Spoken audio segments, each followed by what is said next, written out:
We have some membranes that exist on bones. First, I want to mention the nutrient foramina. It's mentioned in your book. The nutrient foramina are basically, foramina are holes, if you remember from when you learned the different structures of bones, or the terms. So these are tiny holes that are in the bone surface that allow blood vessels to go through. You may think of bones as very stiff, hard, kind of concrete, not movable things, but actually they are constantly moving in terms of growth, and in order to do that, they're going to have a supply of nutrients. How are they going to get that supply? Through the blood vessels, like every other organ in our body. And so blood vessels have to be able to penetrate, and you can see here these blood vessels going into the bone, and they do that through these nutrient foramina, or these really small holes.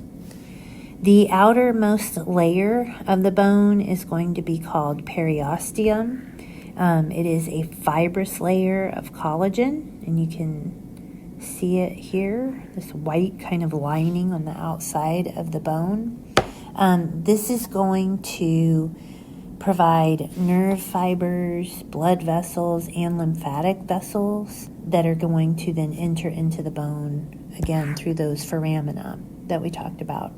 This periosteum is connected to that underlying compact bone through something known as Sharpey's fibers, and you can see them here. They're these fibers that essentially connect. It's almost like a spider webbing of sorts that's going to connect that periosteum to the bone.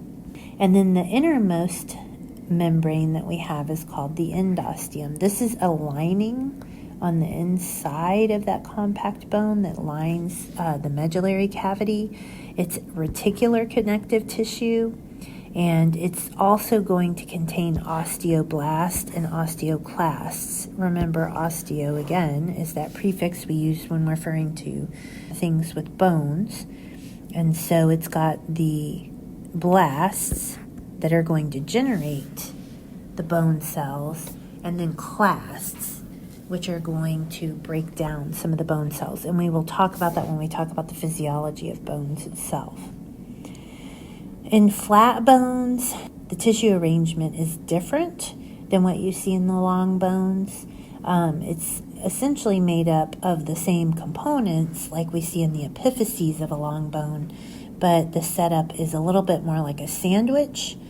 You've got two layers of compact bone, an outer layer here and an inner layer here that are compact. And so these are basically like bread of a sandwich, or a panini would even be more efficient because you have a very smooth, compact bone.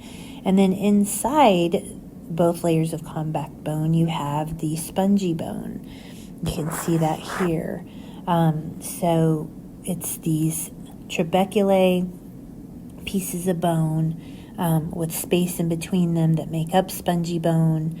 Again, you can see these plates or trabeculae of bone with space in between. And we're going to see this in the flat bones again, such as the skull, the sternum. The space in between the trabeculae are usually filled with bone marrow. And again, that can be red or yellow.